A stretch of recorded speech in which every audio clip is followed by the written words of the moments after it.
Welcome back, woodworkers. Alright, so I've cleaned up this mortise here, squared everything up, and at this point I need to translate the depth of this to what's going to be the end of the joint that's going to fit into it, into my tenon. So there's a couple ways I could do this. With an adjustable square, we've got a thin blade, and that will fit into this groove, and that's good. But the problem with this is that I think you could see on a subtle curve, this straight edge might not be the best tool. It gets me close, and I can have the information I think I'm after, but it's not fully ideal.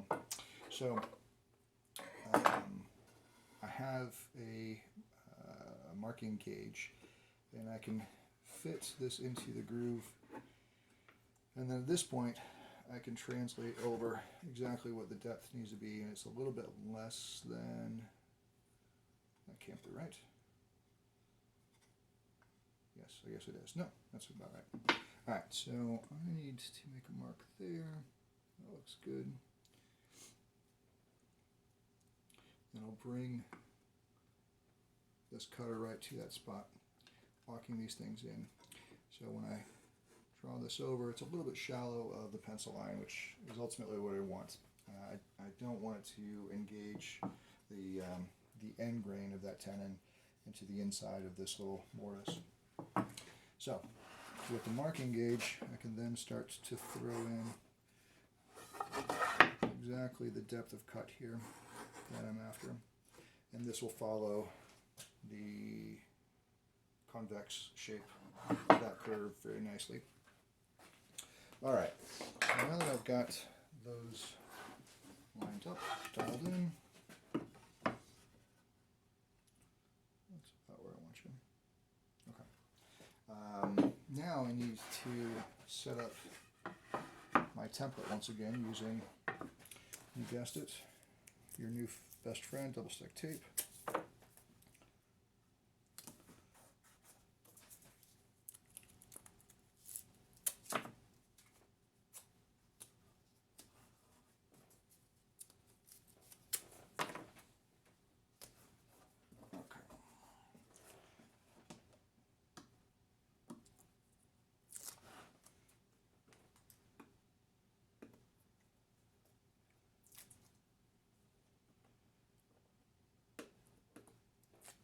You all know the best part about having your own shop is with these, instead of finding a waste bin, I could just throw them on the ground and deal with it whenever, or not.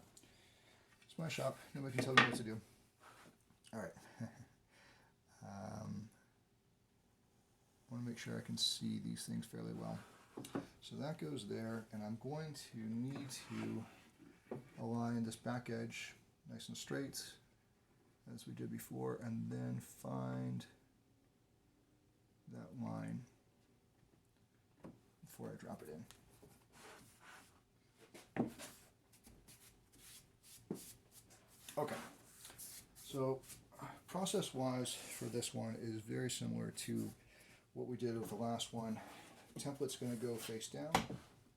You will notice that I have a new bit in place. The bit that I was using in order to make the end of this piece based off the template was just too long. So with this one, I've set up so the top of the bit here is going to cut on this line. I'll go through one cut here, and once this bearing engages with where the template is, then I've got the length of this piece. And then I'll be able to transfer template to the top, and then if all has gone right, then this will fit perfectly. If it's not, then, well, that'll be very embarrassing. Okay, hopefully this makes sense. So here we are. Always a good idea to give a little more pressure before you start. Now we're ready.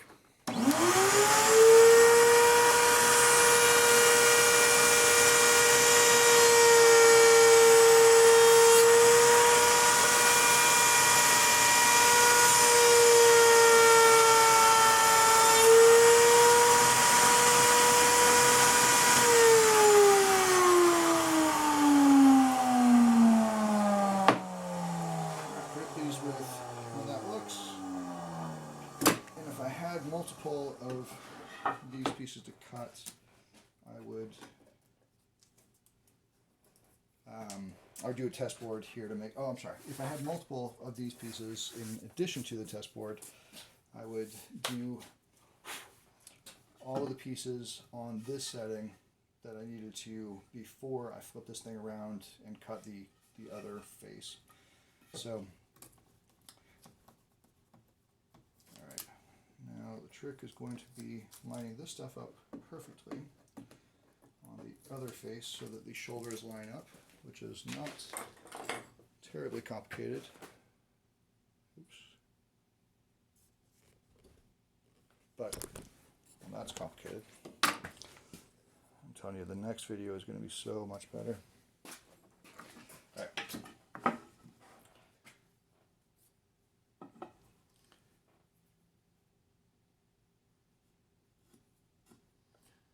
Good. Got a little tear out there, unfortunately, but almost to be expected.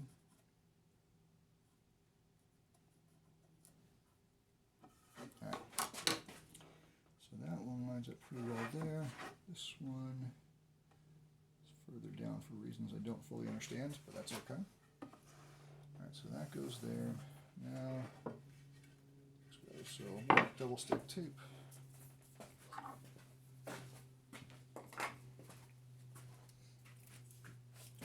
This will be so exciting if it works. If it doesn't, I offer you now a full refund for any investment, financial investment that you've made thus far to enjoy this video. Brought to you by nobody.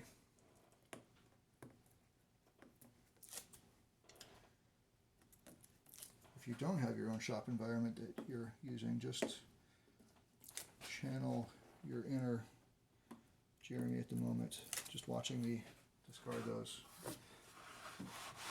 as haphazardly as I am doing at the moment.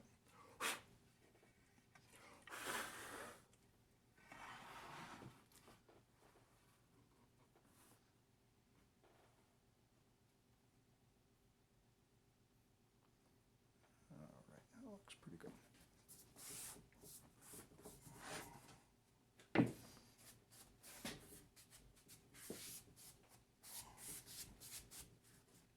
Okay, fingers crossed. Maybe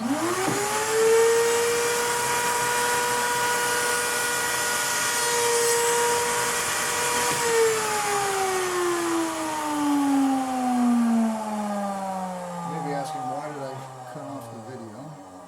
And I wanted to see how I'm doing for fit. It's a little bit thick here. Actually, it's quite a bit thick.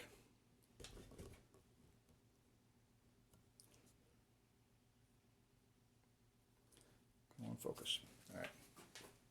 So thicker than I want, which is a good problem to have, or the better of the two. So now I need to raise this one up to hopefully find where that wants to be. Do another pass here, just on this corner, to see if this thing fits.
So with apologies there, I was trying to do some rapid fire adjustments here. So this stuff fits. Like this end is fitting a little bit more happily than the other, but alright. So because my mortise is not going the full width of this piece, I'll need to trim off a little bits of these two edges to bring it in. I'm going to do that off camera, and then I will show you the final fit. Hopefully with no embarrassment. I'm not putting too much double stick tape on my template. I might have done that. In fact, I did. Okay. I'll see you shortly.